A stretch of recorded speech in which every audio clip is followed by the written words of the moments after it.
Anak yang soleh itu anak yang tahu kalau dia seorang laki-laki nanti secantik apapun istrinya, selucu apapun anak-anaknya, sebanyak apapun harta yang dia miliki, sehebat apapun dia di mata anak buahnya, demi Allah, orang tua tidak pernah menjadi nomor 2 dalam hidup.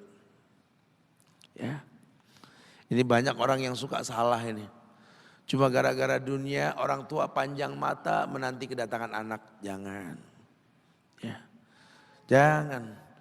Anak yang soleh tahu sekali. Sampai kapanpun ibumu, ayahmu. Sampai kapanpun. Dunia nggak membuat dia lupa. Ada berkah keramat dunia hidup di atas muka bumi ini. Dia tidak repot datang ke makam-makam para wali. Orang tua nomor 1 yang dia temui. Ini orang hebat. Ini banyak di antara kita makam-makam didatengin, di mana saja didatengin, ngalap berkah. Orang tua panjang mata, berlinang air mata menanti, mana anakku? Mana pohon yang pernah kutanam? Mana pohon yang pernah kurawat? Kudengar dia sudah mulai berbuah. Ingin kurasakan buahnya. Berani mengeluarkan dana jutaan untuk hal-hal yang gak disyariatkan. Ini orang tua panjang mata. Sebentar lagi masa datang, bakpi burung yang sudah bersayap, dia akan terbang. Rela tidak rela, induknya melihat anaknya terbang. Itu pun terjadi dalam kehidupan kita. Rela tidak rela, orang tua kita akan mendengar dan melihat. Ma, aku pengen nikah. Aku pengen berkeluarga, Ma. Ya orang tua ya seneng lah. Cuma kalau ingat metik buahnya belum terasa, ya ada perasaan kayak gimana gitu loh. Karena dia tahu setelah ini dia akan menikah. Bahwa anak orang ada kehidupan yang berbeda yang bakal dia rasa. Orang tua makin hari makin rentan, bukan makin seger. Yang perempuan dibawa orang, ya Allah. Baru kemarin perasaan mainin poni ini anak perempuan kita, betul. Ya Allah, baru kemarin perasaan saya titah dia, titah, ya Allah. Belajar jalan, bisa berlari bawa sesuatu, coret-coret tembok, aduh Masya Allah.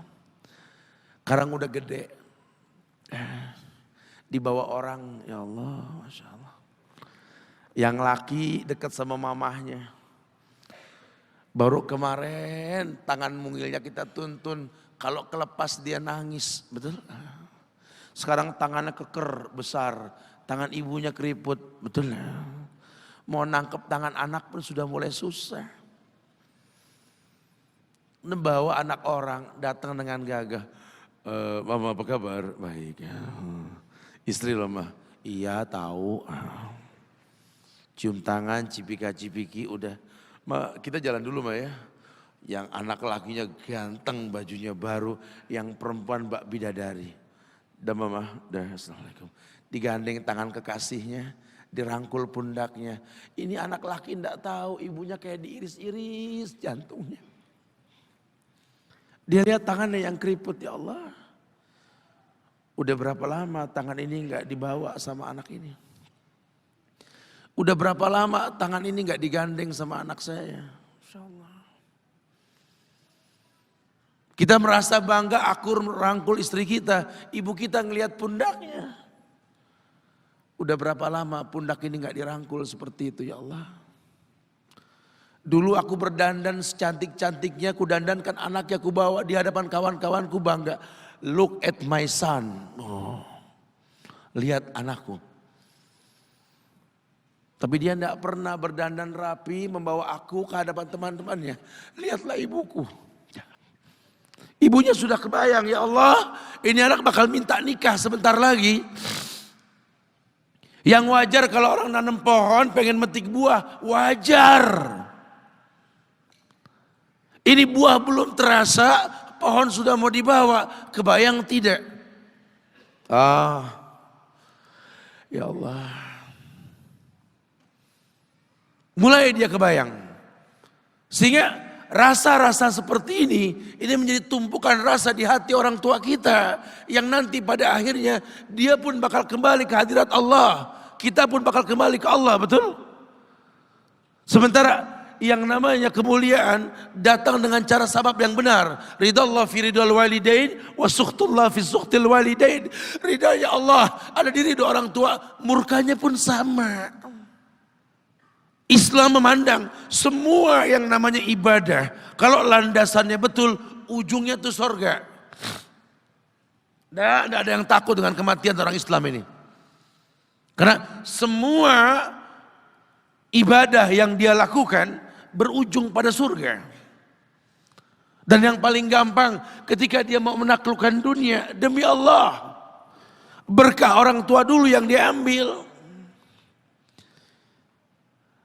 Ini dirasa oleh orang mulia yang Nabi katakan, innahu min ahlis sama, innahu min ahlis sama. Manhu? Siapa dia? Sahabat manusia yang pernah hidup zaman sahabat, tapi nggak ketemu Rasul, yang bernama Uwais Al-Qarni. Pernah dengar nama ini? Uwais Al-Qarni. Pemuda miskin pengembala kambing di negeri Yaman. Padang tandus yang dia tinggal di situ. Yang dia kesampingkan hidupnya untuk ibunya. Untuk ibunya. Tidaklah terucap kalimat satu yang ingin ibunya pengen, kecuali Uwais pasti akan melakukannya. Apapun, dan ibunya cacat. Apa kata Uwais? Tidak akan pernah terlontar kata dari mulut ibuku, kecuali kan kulakukan yang dia inginkan. Masya Allah. Kalau kita mau bicara ini nih, karena kita mau bicara maut yang orang tua kita entah mungkin kapan. Ibunya cacat dan dia menomorduakan diri, yang penting orang tuanya dulu. Hingga satu waktu ibunya berkata, wahai Uwais, ibu sudah tua. Andai kematian mendatangi ibu, ada beberapa keinginan yang ibu pengen merasakan keinginan tersebut. Mungkin enggak ya? Apa bu? Katakan. Ibu pengen haji. Bengong, wes ya Allah bu. Ini Yaman.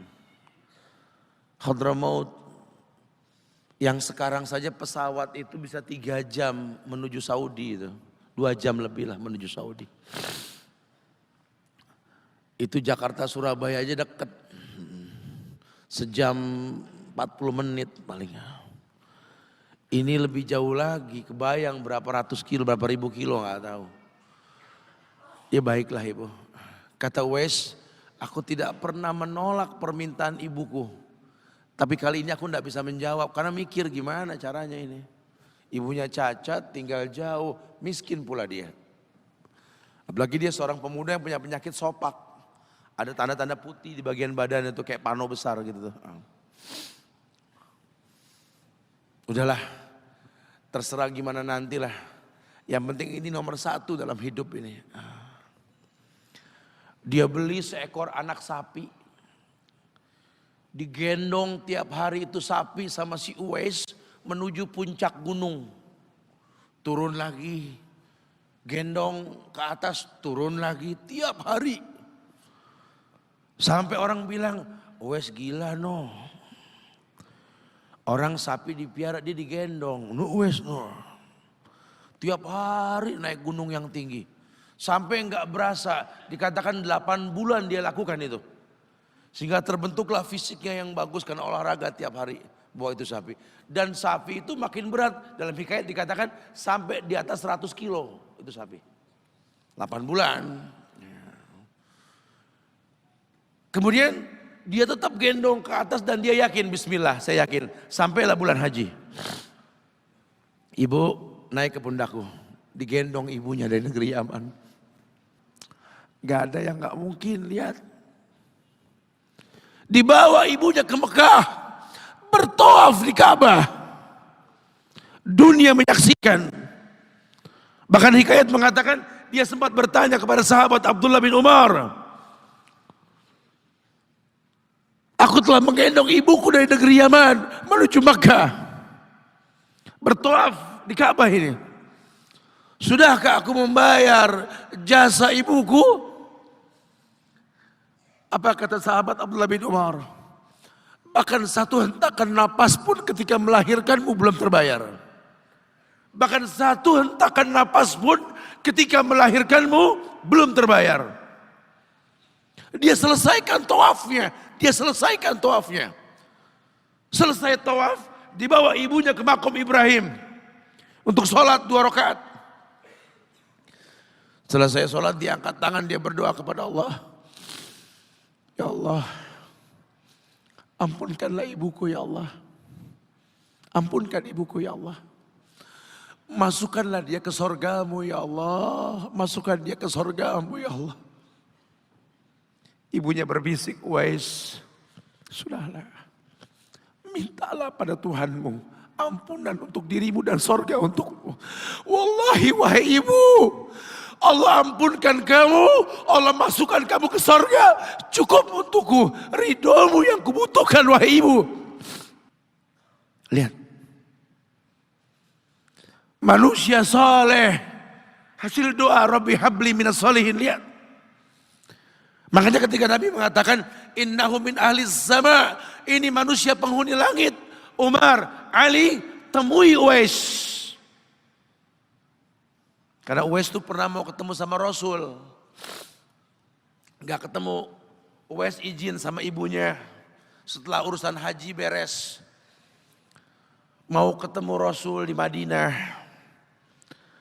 Kata ibunya, jangan lama-lama nak, ibu menantimu nak. Datang dia ke rumah Rasul. Ada Aisyah radhiyallahu anha. Kata Aisyah, Rasul sedang perang. Susah kau temui dia. Kapan pulangnya Rasul? Mungkin beberapa hari atau mungkin saya tidak tahu. Sedih banget. Wah insya Allah. Pengen ketemu Rasul di zamannya gak ketemu. Kalau bukan karena ibunya yang berkata, kalau tak kau temui pulanglah ke ibumu. Karena ibunya menanti, mau gak mau dia tinggalkan itu rumah Rasul. Kalau ibunya gak ada mungkin dia tongkrongi itu. Dia ingat ibunya menanti. Dia tidak ingin orang tuanya mengeluh. Lihat. Maka ketika ibunya meninggal, dia baru bisa keluar. Mengikuti rombongan Yaman ke Syam. Disitulah dia berjumpa dengan Umar ibn al-Khattab. Rombongan Yaman, betul. Kata Umar, apakah ada seorang pemuda di antara kalian yang bernama Uwais? Belum dong Uwais. Saya khalifah saya. Umar ngelihat ada tanda putih di bagian lengannya. Kenapa? Karena ketika dia berdoa minta yang terbaik buat ibunya, penyakit sopaknya hilang. Allah sisakan di bagian lengannya putih sedikit. Itu sebagai tanda yang Rasul mengatakan cirinya anak muda ini punya tanda sopak di bagian tangannya. Masya Allah. Kamu Uwais, ya Rasul pernah kirim salam. Kamu tuh penghuni langit, jaga lisan khalifah. Jangan orang ada yang tahu siapa saya. Mohonkan istighfar kepada Allah buat kami. Wahai khalifah, kau yang lebih layak untuk beristighfar untukku. Manusia biasa, tidak. Rasul merekomendasikan kamu. Berdoalah pada Allah untuk kami baik. Setelah aku berdoa, anggaplah aku sudah tiada. Merendah. Manusia yang mengerti tercipta untuk beribadah. Lihat, kalau Uwais mengangkat tangan ke langit, langit bergetar. Apalagi cuma pekerjaan. Apalagi cuma perusahaan kecil yang kita punya. Apalagi cuma usaha-usaha kerental-kerentil yang kita usahakan. Ya Allah, ambil semua hartaku, ambil ya Allah, ambil semua titipanmu ini, ambil ya Allah. Tapi tolong jangan ambil kasihku pada kedua orang tuaku, ya Allah, itu kebenaran.